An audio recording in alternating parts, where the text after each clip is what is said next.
When you first start doing Amazon, the only type of campaigns you're going to have access to is going to be sponsored product ads. So I'm going to go through those first. Now, this includes both the auto campaigns as well as manual campaigns that I reviewed earlier. Now, there's lots of different approaches to PPC, especially when you're first launching. But what we recommend here at Helium 10 is at a minimum, at least an auto campaign, 2 manual keyword campaigns, and a product targeting campaign. So to get us started, I went ahead and selected a particular product that I want to advertise. And what you need to do is just click on Create Campaign here in Seller Central once you're logged into the account. That's going to open up some options for you. Now, again, you're only going to have access to sponsored products most likely, unless you're already brand registered. Then you're going to have access to sponsored brands and sponsored display, which I'm going to go over later on.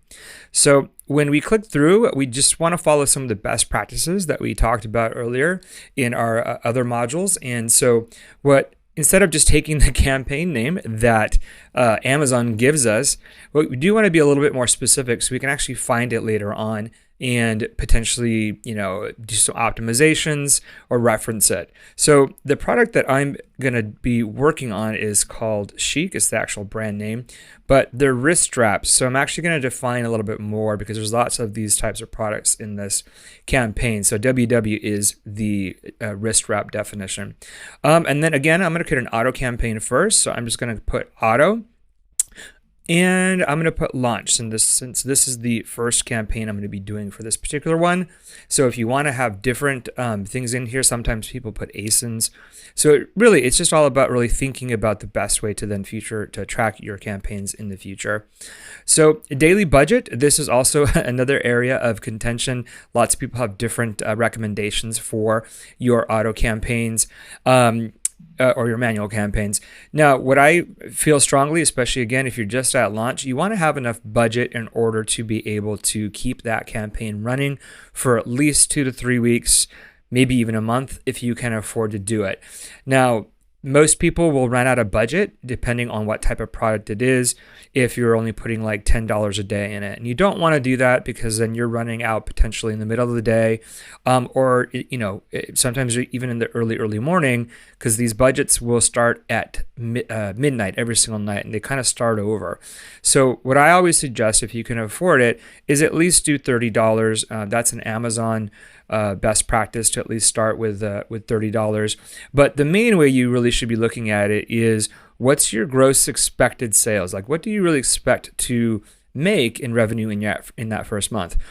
If you take that and realistically take a third of that and put it towards your budget for your PPC campaigns, hopefully you won't spend that much, but it at least gets you in the mindset of this is actually your marketing budget for your product, especially at launch. And that is kind of how budgets should be looked at. Now, you'll see, I don't know if this toggled over when I hit manual to auto, but it does. So automatic targeting, Amazon is suggesting that you do dynamic bids up and down. That is actually not something that we recommend. We recommend you do dynamic bid down only, or as was stated earlier, maybe doing fixed bids. If you really do know your budget, you know exactly how much you want to spend or can spend, you can try that. But most people are going to start with bid down only. And all that means simply is Amazon's going to lower your bid in real time if it's less likely to convert to a sale. Typically, dynamic bid up and down is only going to be reserved for a campaign that's been running for a while, a product that's maybe a little bit more established, maybe you have some more budget. But at launch, you definitely want to be a little bit more conservative with bid down only. So make sure you do check that because sometimes, as you saw, Amazon will change the settings based on different scenarios. Now, I already know the name of this. I'm just going to make a really quick reference to the fact that I know this is the wrist strap and this is the auto campaign. Actually, no, I'm going to do wrist strap and launch. So the ad group is just going to be the name within the campaign.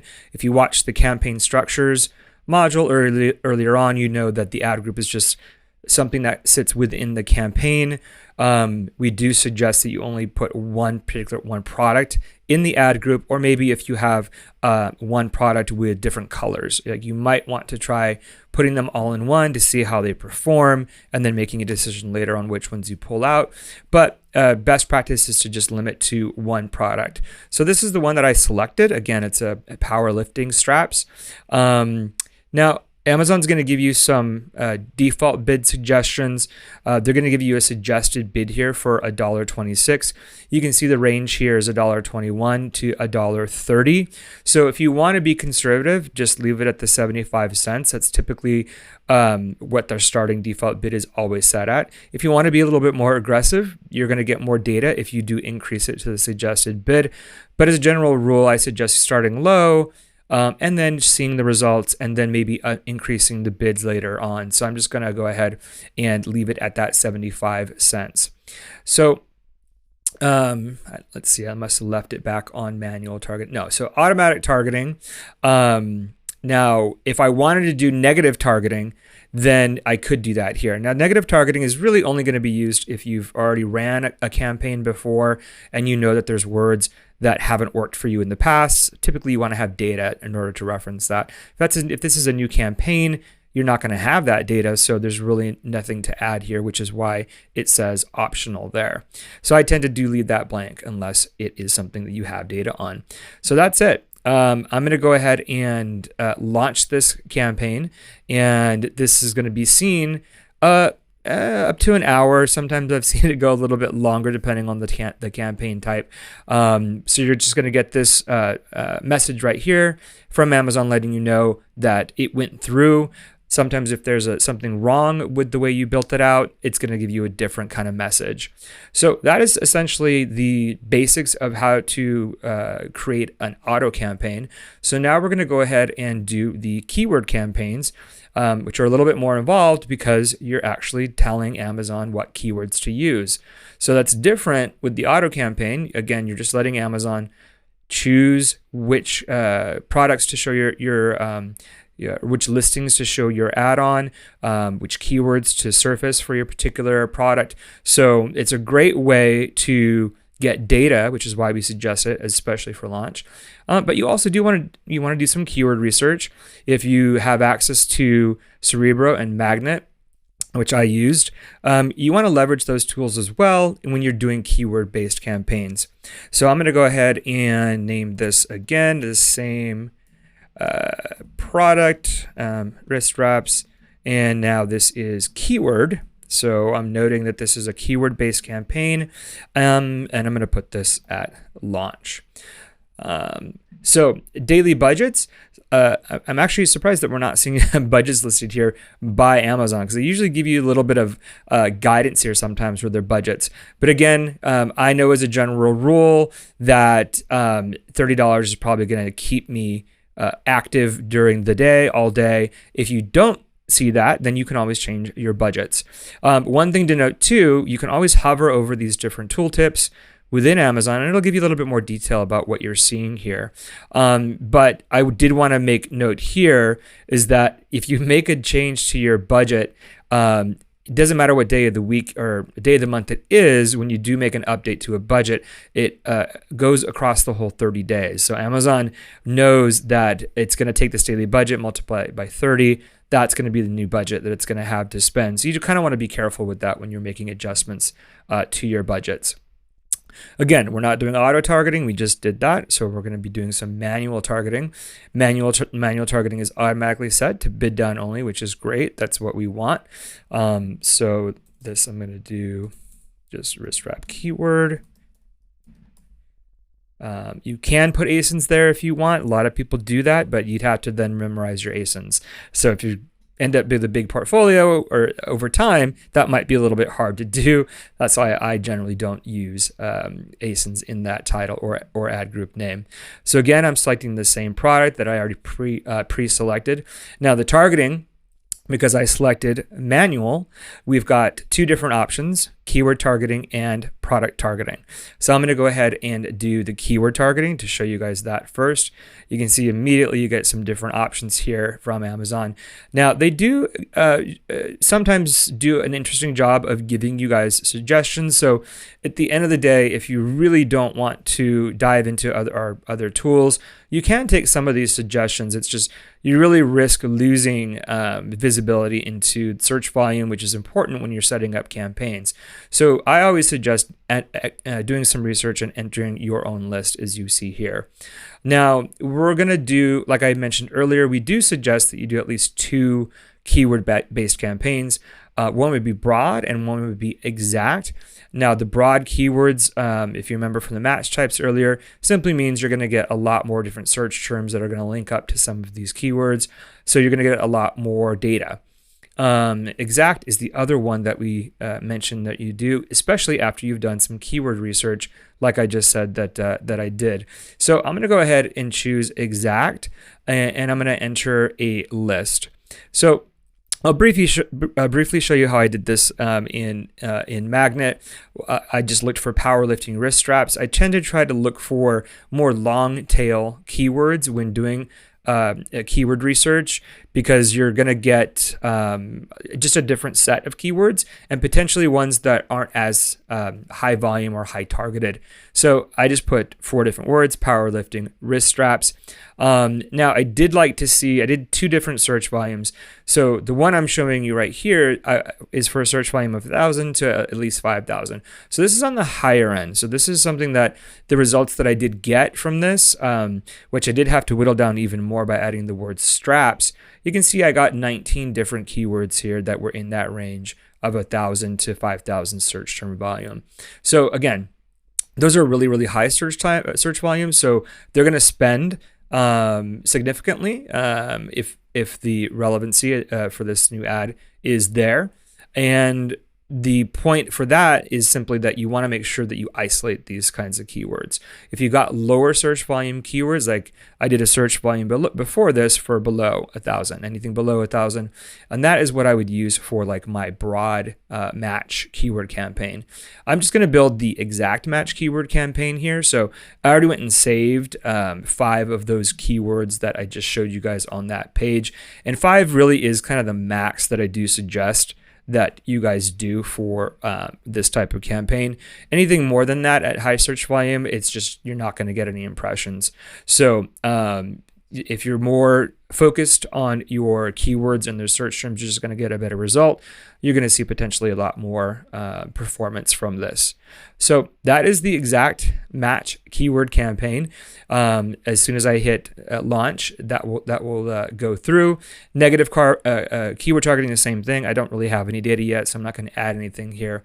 But I'm just going to hit launch, and just keep in mind, I also mentioned a broad match keyword campaign too. So it's the exact same thing that I just did, just with maybe potentially 10 keywords. Maximum 20 keywords is the maximum we recommend, but definitely lower search volume keywords that will potentially spread or spend budget evenly across those. So that is the last one for that. Now, the final one that we're going to look at is our product targeting campaign. Again, that's our 4th campaign type that we do recommend that you do. Also, again, available to you in the sponsored products campaign group. So we're going to click through. We're going to make the same kind of selections as before. Chic and wrist strap. And this is a product targeting campaign, so I'm going to put product. So I immediately know what type of campaign it is just in looking at the name of it at a later date.